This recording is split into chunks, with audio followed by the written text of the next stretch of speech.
All right, I want to tell you that there's another element to pitching the universal basic income, the freedom dividend, that I think might help. This is just me brainstorming here. A lot of people think that the freedom dividend is impossible. It's impossible. Can't be done.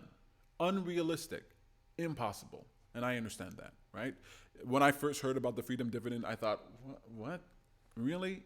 I remember when Andrew Yang first launched his campaign, I don't know, 2016, 2017, I think it was.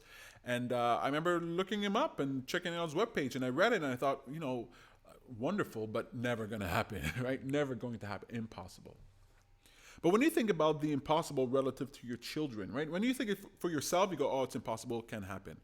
But when we start thinking about our children and the future that we're leaving for these children, you want to ask yourselves, what impossible tasks do we want to tackle? What impossible things do we want to try out and challenge so that life is better for our children? If we try to tackle what's impossible now, then our children are likely to be able to achieve that if we fail, right? Or if we succeed, the children are going to receive the benefit of that. So universal basic income, when people say it's impossible, I think we should reframe that and saying, well, it might be impossible for us, right? But we can make it possible for our children. We can make it possible for the future of humanity.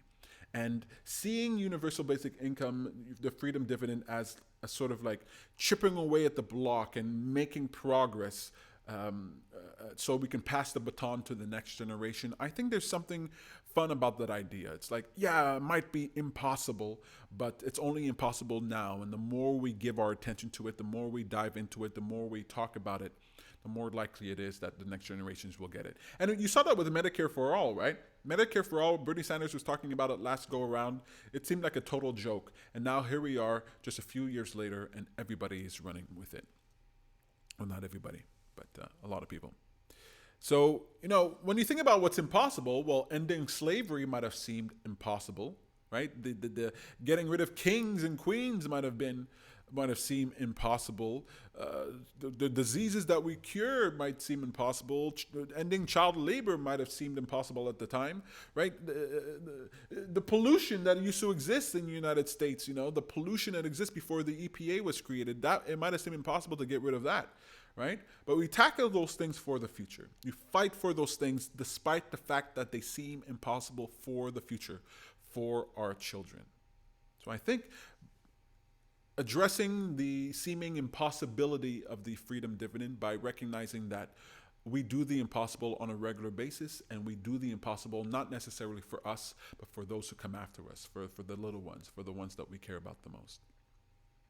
I think it might help people to be willing to tackle the impossible. All right, what else we got here? What else do we got here? Tackling the impossible, all right. Federal jobs guarantee. Yes, the federal jobs guarantee debate. This is pretty interesting. Now, I don't know. I remember watching Bernie Sanders. I don't remember the federal jobs guarantee conversation. I don't know if I spaced out on it, but to me, this federal jobs guarantee sort of came out of the blue. What the hell? A federal jobs guarantee? Who do we got in the chat here?